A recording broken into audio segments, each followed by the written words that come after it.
Hello to all of you in Nigeria and around the world, to News Express and Global TV, coming to you live from the nation's capital, Abuja. I am Ubong Usoro. A quick reminder, Global Television is on DSTV channels 365 and Star Times 276. President Bola Tinubu has flagged off the renewed Hope, a presidential health transformative program.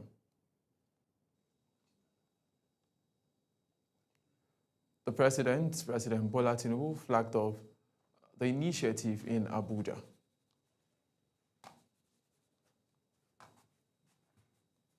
To safeguard maternal health and women's well-being, I described the program as an answer to one of the nation's most critical prayers and a cornerstone of a healthier Nigeria, rating it as a national priority.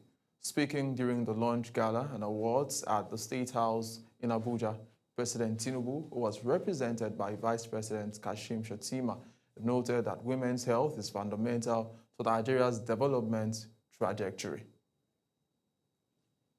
The Nigerian police force says it is intensifying measures to secure the country's porous borders, describing the task as critical to curbing arms smuggling, drug trafficking, and human movement by criminal networks.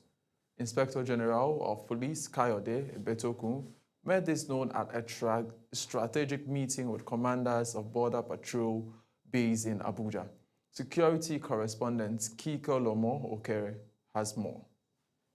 Border security remains one of the Nigerian biggest challenges, fueling internal crisis and cross-border crimes. The Inspector General of Police, Kayode Egbetokun, directed all commanders of Border Patrol base to strengthen patrol and file detailed monthly reports on their activities. Egbetokun emphasized that strong border security is vital to national safety and regional stability, urging personnel to return to their duty posts with renewed commitment. This report must highlight, at the very least, your successes in intercepting arms and ammunition, seizing narcotics and other contraband, and disrupting human trafficking networks while rescuing victims and holding traffickers to account. The police boss says the force is investing in surveillance system, drone technology and data analysis to improve border management, assuring that officers will be adequately equipped to meet the task.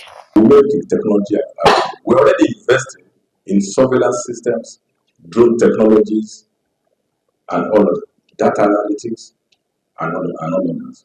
So we continue to provide the modern tools that will improve the performance of our officers at their duty posts. It is believed that effective monitoring coupled with modern technology will help close long exploited loopholes. Kike Lomo Okere, Global Television News.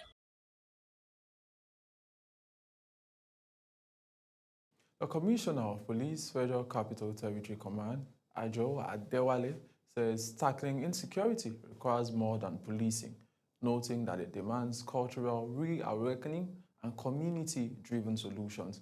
Adewale made this statement at the launch of a new initiative by You Against Crime International in Abuja. Our correspondent, Sadia Yakubu, reports. The Commissioner of Police FCT, Command Ajao Adewale, says the launch of You Against Crime International is aimed at tackling crime in Nigeria through cultural reawakening, advocacy, and community involvement in a bid to build a safer and more resilient Nigeria. We can reinvent. The society today is suffering from youth bulge. If we do not take care of these youths, we have destroyed the future. Security agencies cannot do it alone. Let's take the battle back to the community. When we get it right there, we'll get it right everywhere. Culture surely is a cure to crime and criminality. Chief Executive Officer, You Against Crime International, Tayo Folorunsho, and the Mandate Secretary for Women's Affairs at the FCT administration, Dio Benjamin, highlighted the need to instill morals and discourage crime. They therefore called for stronger partnerships between cultural advocates and security agencies. in such a time like this to profile a lasting solution. What we are doing is to see that, if not eradicate, we are going to reduce crime through our programs that is centered around to stimulate students' youth creativity, their passion, to align them with their purpose. Because crime prevention is better than just looking for the solution in a cure in itself. Because cure is never sure. But prevention, when done strategically, cascading the full interventions of integration for community, like we here see today, through culture, through entertainment, truly becomes the cure for crime. Representing the Economic and Financial Crimes Commission, Aisha Muhammad emphasized the need for collaborative efforts of security agencies to combat crime. While talking about culture, I will say that parenting is the most important part of culture. We have to go back to the way we were doing things before. With security agencies, cultural leaders and communities uniting under one vision, the initiative by You Against Crime International signals a fresh approach to crime prevention, one rooted in culture, collaboration and collective responsibility. Sadia Yakubu, Global Television News. The All Progressive Congress, APC, says climate action must become a central part of Nigeria's political agenda. To this end, the party convened a climate policy dialogue in Abuja, bringing stakeholders together to explore how green policies can shape its campaign strategies ahead of elections. Our correspondent reports. The ruling party says climate change is no longer just an environmental issue, but a political one. The APC Climate Change Network believes green voters will play a critical role in the country's next election. Speakers at the dialogue stressed the need to mainstream climate action into APC constitution and campaign promises. What it means if, for instance, a mini grid, even if it's 10, we come to a community with the candidates and give it to 10 families, influential families, maybe the Emir, the Menwa, and give them and explain to them, you are fighting climate change. This is the man that brought it. And 95 thesis to make sure that needs is part of the critical thematic areas we are going to address. Green votes are about young people. He said they want jobs, clean air, renewable energy, and accountability. Mainstreaming climate policy, he added, is a way of showing voters that the party is ready for the future. Political will and the leadership and the government to understand that climate change is even an issue. Experts at the dialogue say the move could boost APC's appeal among young Nigerians and rural voters who are demanding greener policy. Whether this commitment translates into action remains to be seen. But the ruling party is clearly positioning itself to win what it's called the green votes. Ubon Usoro for Global Television. The federal government has reaffirmed that boosting agricultural research is key to achieving sustainable food security in Nigeria. Executive Secretary, Agricultural Research Council of Nigeria, Dr. Abubakar Daban, stated this at the Stakeholders Forum held in Abuja, and Nietie Patrick has details. With food security high on the national agenda, experts and stakeholders gathered in Abuja to assess Nigeria's agricultural research capacity under the theme Agricultural Research Capacities in Nigeria, The Journey So Far. Executive Secretary, Agricultural Research Council of Nigeria, Dr. Abubakar Daban, stressed that research is the backbone of the country's agricultural transformation. He called for stronger institutions, wider stakeholder collaboration, and adoption of modern technology to boost productivity. In this new phase of AICA, we are committed to building on this legacy of our predecessor by pursuing initiatives that align with the strategic goals of AICA and the Federal Ministry of Agriculture and Food Security.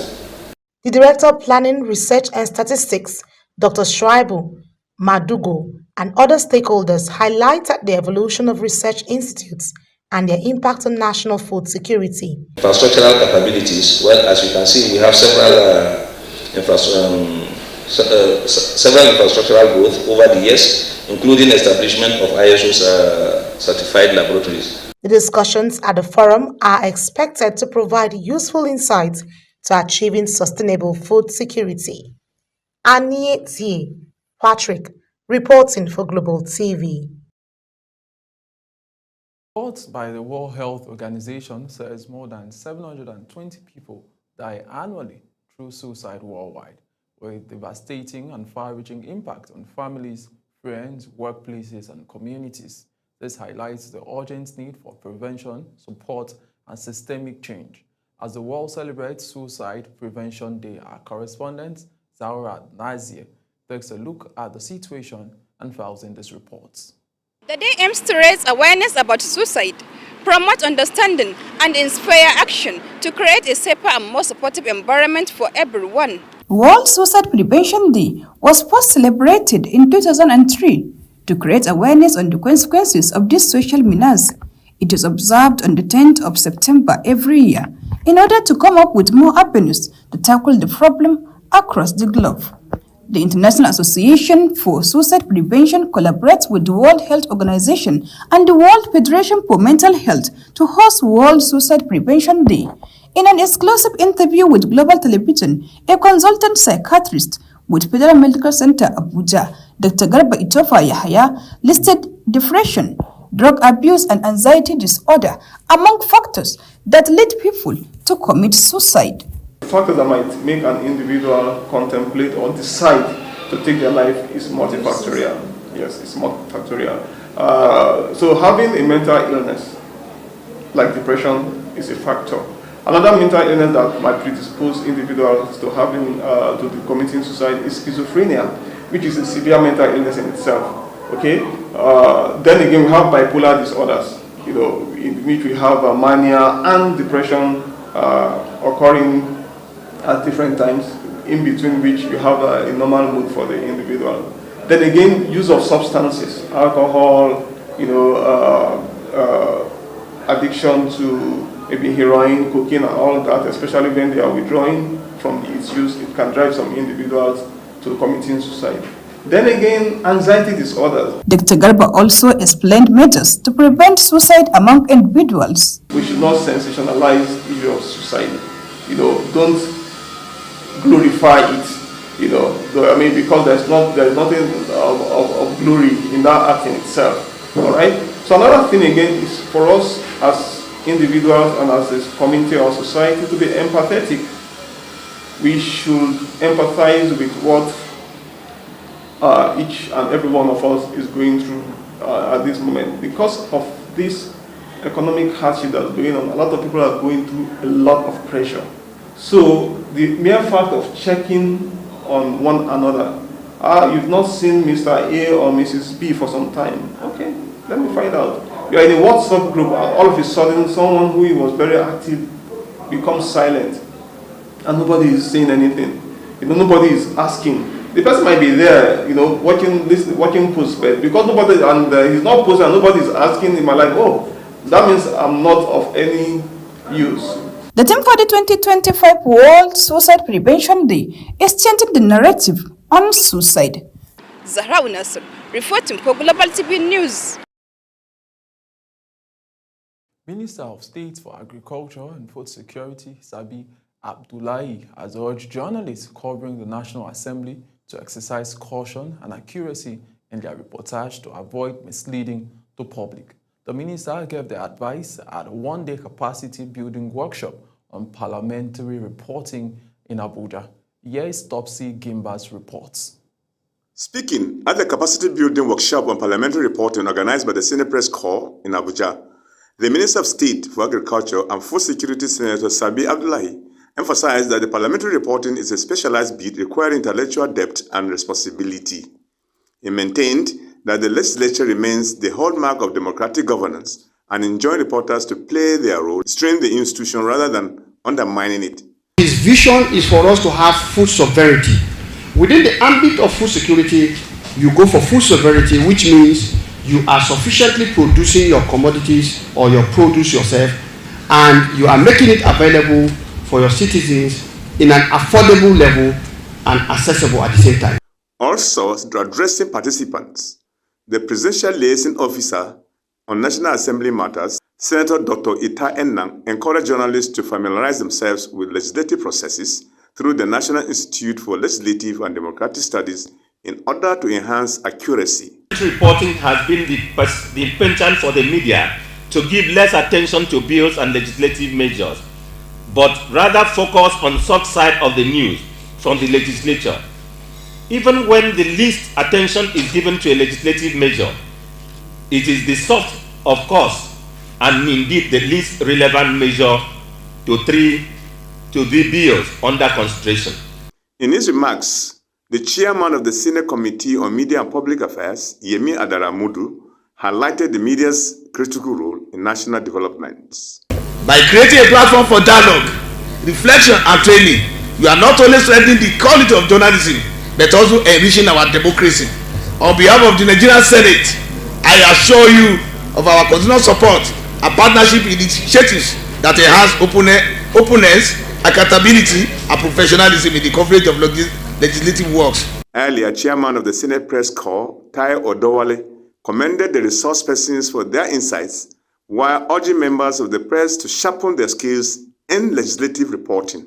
You all to this very important occasion, strategically conceived to widen our horizon of knowledge on what it takes to cover the Parliament. In this context, the National Assembly, be it the Senate or the House of Representatives, and report objectively for the good of Nigeria. The workshop was expected to further equip parliamentary correspondents with the knowledge and skills required to bridge the gap between lawmakers and the public, while deepening Nigeria's democratic process. Topsy Gimba for Global Television News. You're watching the live broadcast of News Express. When News Express returns, United Nations says Israeli strike in Qatar shocks world, threatens ceasefire talks. Details coming shortly, plus business, sports stories on the other side of this break. Please stay with us.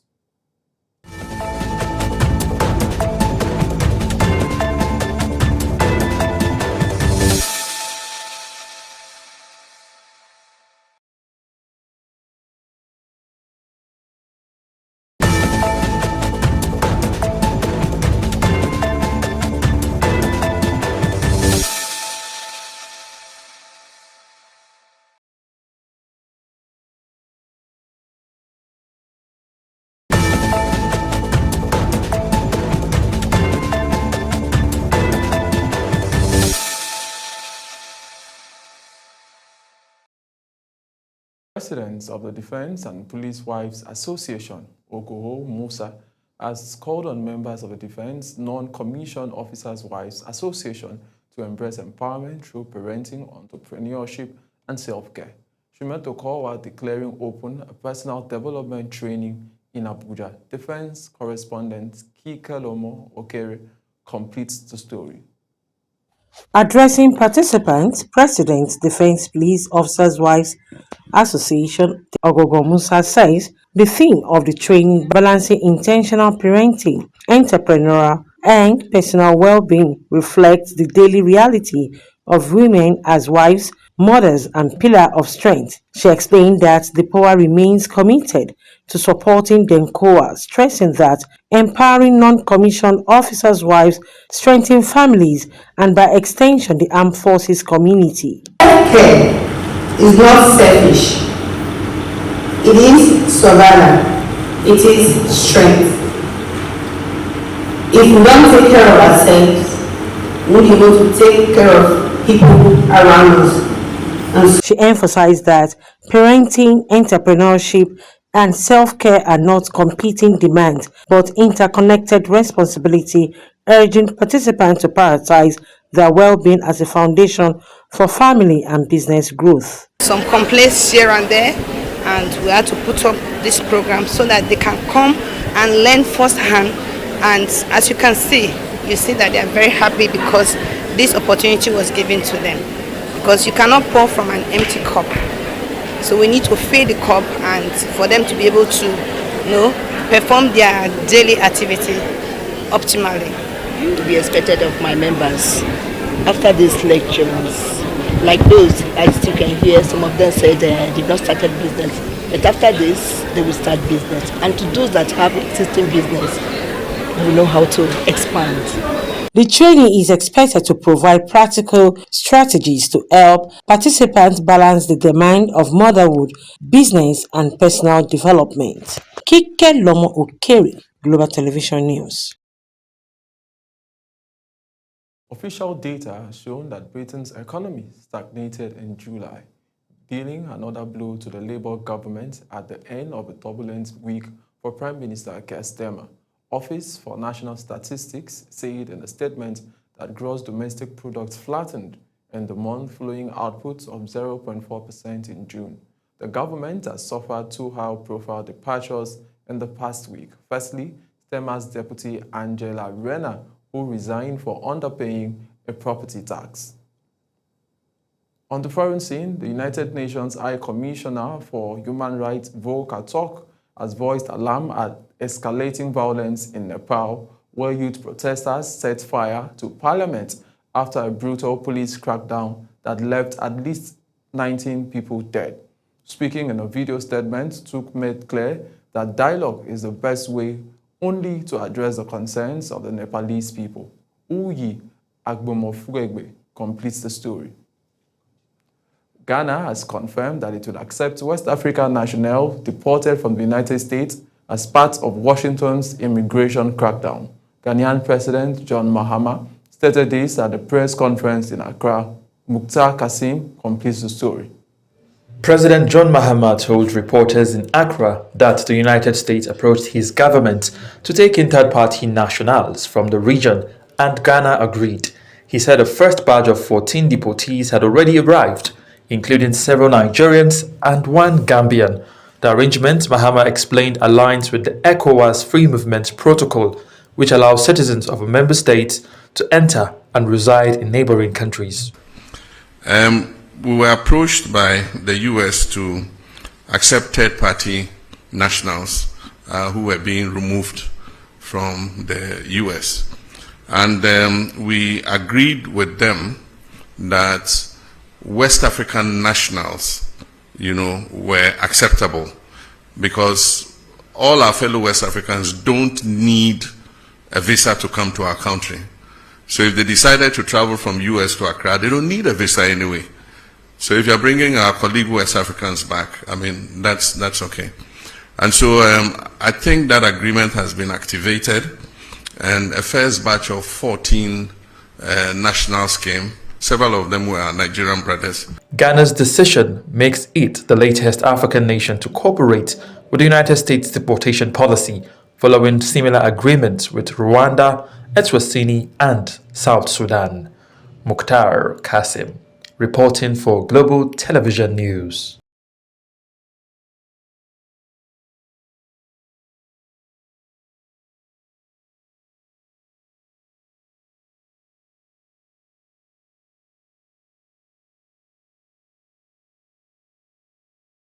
Men's 400-meter hurdle at the World's Atlantic Championship in Tokyo after a Kenyan official singled him out on arrival in Japan. Speaking to Making Champs at Narita International Airport, the Kenyan representative made clear that while his first loyalty was to his own team, he also wished success for the Nigerian hurdler. To end Global TV News Express, let's take a look at the top stories. President Bola Tinubu has flagged off renewed a presidential women's health transformation initiative to safeguard maternal health and women's well-being. In business, the House of Representatives is moving to reposition Nigeria's solid mineral sector as part of efforts to diversify the economy beyond oil.